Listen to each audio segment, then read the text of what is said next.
For me to be because of Rocky. When I saw the movie Rocky, seriously, I saw the movie Rocky, I wanted to run up the steps. Then it inspired me to do Rudy. And here's how that happens. You know, in life, you never know when that seed is planted. Someone says something to you very positive, and that seed's planted, but you never know when it's going to start growing. God has a wonderful way of planting seeds for your dreams, because you don't know where dreams come from. They come from inspiration. When you're inspired, you do. When you're not inspired, you don't do. And I want to congratulate every student in this, whether you're here because you have to, or whether you're here because you want to. Both parts play a role in your attitude of where you're going to go in your life. Because accountability, responsibility is the key to everyone's success. And I didn't realize that until I went into the Navy. That's why I showed you that clip. We wouldn't be here if it wasn't for those great Americans who put their life on the line so we can go to school, have our freedom of speech, which we have, right? We can say whatever we want. What a great country, yay or nay. Isn't this a great country to be in? You know, you can say whatever you want. You know, it's a wonderful place, and I had to make a choice. What do I do when I have a dream, but I don't know what to do because I can't get it, I can't have it. You ever been there? And because someone says to you, you're not smart enough. It's because when I was my freshman year in high school, I had to take these tests to get in school, and I didn't do very well. I'll never forget the principal of the school, and my parents are right there, and I'm sitting there, and they said, well, your son didn't score very high. We have to put him in slower classes. I said, I must be a dummy. And that's the day I quit dreaming. Because I really wanted to go to Joliet Catholic. I wanted to be around great students. I wanted to be around that football tradition my dad was in, but now that you're a dummy, how do you fit in? Because now you're a slower learner. Well, I didn't know I had dyslexia.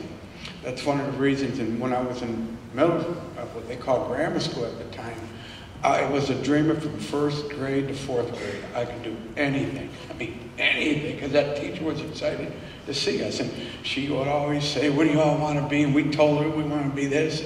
We want to be an astronaut, a mailman, a fireman, a senator, a president, whatever we got inspired we wanted to be. Isn't that how you grew up? I want to be Mickey Mantle. I want to play in Yankee Stadium. I want to play for Notre Dame. And they never said you couldn't. Then you go to fifth grade. That's when things change. All of a sudden you have to learn something and be tested. Not on your dreams, but on your aptitude. And this is where I struggled. I had big dreams, but according to my educated friends, I had a low aptitude. But God gave me the dream, so how could I be stupid? By the way, there's no stupid person if you dream. When you dream and believe in the dream, you become brilliant, you're smart, because you find ways of getting there and doing the things you need to do in order to do what you need to do. Does that make sense? See, and when you dream, you're not going to ask permission to do it either. There's no permission, you already have it. That's when you dream. But when you're not dreaming, you start asking permission. And people who don't have a high self-esteem of themselves are going to tell you what they think of themselves, but they're going to put it on you so they can feel what? Good. They all come in all different disguises. And that's where I got duped. Because I listened to people who didn't feel good about themselves, but were in positions that were in an empowerment position to mold us in how and what we should be. Now, I'm not saying they're not bad or good, but that's how they were. That's how they were taught. And that's what they gave back. Now, here's the key to that. I don't look at anyone bad or good. I look at, wow, after I learned all my lessons, I said I could help that person become a better person, become a better teacher, become a better encourager, become a better coach, become a better parent, become a better whatever they want to be, just by applying the core values of what you were taught when you were small and how you should treat your friends through encouragement and excitement, and help your friends all become what they want to become. Simple, That's where the problems come in. That's when we become complicated, because you think differently. Because you think because you go to school you can't ask questions. You can't ask questions, you don't want to look stupid. Or you don't want to try to get the answer when you don't know, because you don't want to say, oh, they're going to think I don't know anything. That's not true. The more you ask, the smarter you get. The more help you get, the better you get. See, when I flip-flopped that, my life changed. It changed because I opened up to that, because even going to class was important for me at Notre Dame and Holy Cross. Because a professor walked in, when I went into the Navy, after high school I went to work, and I went into the Navy, the first day of boot camp was incredible for me, hard. I was scared. But I did a little reflection. I put the, you know, ever hit that rewind button back in the past? I went back to 5th grade. And the 5th grade teacher told me, as she told us to go home and study the first 5 presidents. I don't have a problem studying the first 5 presidents, but the Yankees are playing Boston. I am not going to do that, because we're a Yankee fan. So I'm not going to go home and study these presidents when the Yankees are playing. Because, you know, sports, man, it's our culture. And the Rudy, Notre Dame, Yankees, and the Green Bay Packers, everything stopped. It's a religious experience in our house. And if the Yankees won, we had a great week. When Notre Dame won, we had a great week. When they lost, we had a bad week, that type of thing. So you always wanted them to what? Win. So there was an incentive there. Now, see, I didn't know what kind of issue I had when I was in 5th grade.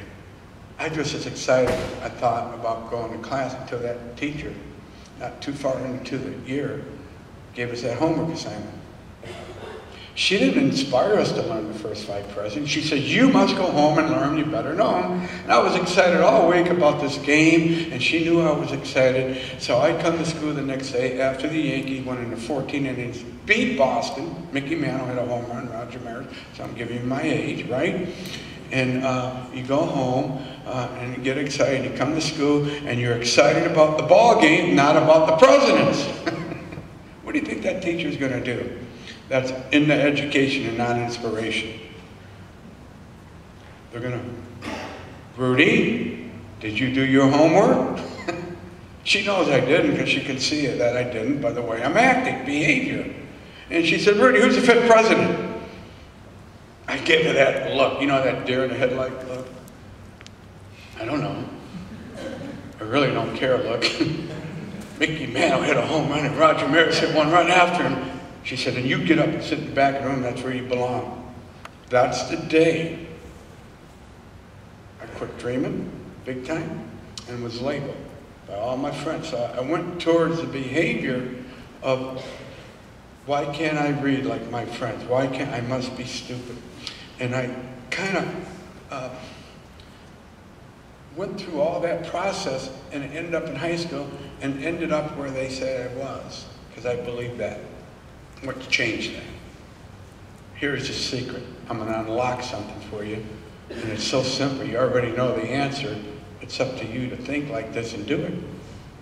Success. You're about that far from it. Everyone, for whatever you want to do, whatever you want to do, you're that far. You know what stops your success? And you going there is a goofy thought. One goofy thought will stop you. What's a goofy thought, Rudy? What are you talking about? Well, I grew up Catholic. And I'm going to church. And we're all 14 in one car, plus my parents. There's 16 of us in one big Plymouth Fury. And we're going to church. But we're in, my mother irons our underwear every Saturday night, and we got stiff underwear on. We got shine shoes, because we had to shine our shoes, right? Had to fold our clothes. We're going to church nice and clean and neat, because that's how we do every Saturday night. We're all excited about getting through with church so we can come home and watch Lindsey Nelson and Notre Dame replays. Now, there's a guy walking down the street. My dad says, don't look at him. He could be Protestant. Whoa, we wouldn't look. You go to hell. So we go to church with a goofy thought. You see what I'm saying? And you go into church and your parents would say things like, God bless them. It's like, no, that's how they were taught. That's what we were given. And now, don't turn around, men. You will turn to stone if you turn around.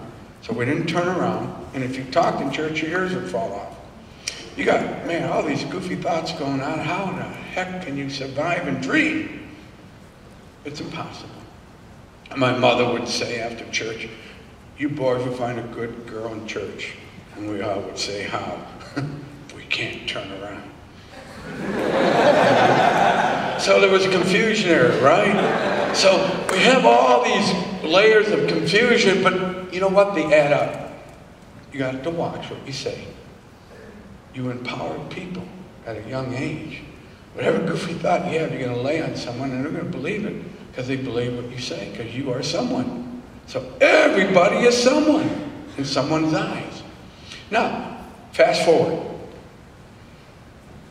I still have this dream, and I want to go to Notre Dame, but I don't know why I keep having this dream. Sometimes you got to do a process, and the process is you go back and do the stuff you should have been doing. So in boot camp, when I did that rewind, that drill instructor, he wasn't yelling at me. He said, dude, shipmate, where did you learn how to fold down underwear? No one knows how to. Can you show your other shipmates how to do that? You're the leader of these shipmates. I said, a leader because I know how to fold underwear? Are you kidding me? This is awesome. And he said, wow, your shoes, man, this is great. You're the leader. A leader? I barely got out of high school. Are you kidding me? I'm saying to myself, I'm a dummy, but I'm a leader. And he meant it. And my shipmates followed me and listened to me because we were doing the things I didn't know how to do that we had to do in order to be what we wanted to be so we can get out of boot camp. Wouldn't you listen? So why would you not go to school, go to class, if you know you're going to pass? Why would you skip class? Why would you not go if the teacher says, if you come to class every day and ask a lot of questions, you will pass? Would you go or not go? I would be there every day. See, I learned that in boot camp. I learned it's an attitude shift. It's an accountability shift. It's a responsibility shift. It's a core value shift. And that's a secret to success. Because if you don't show up, people don't believe in you.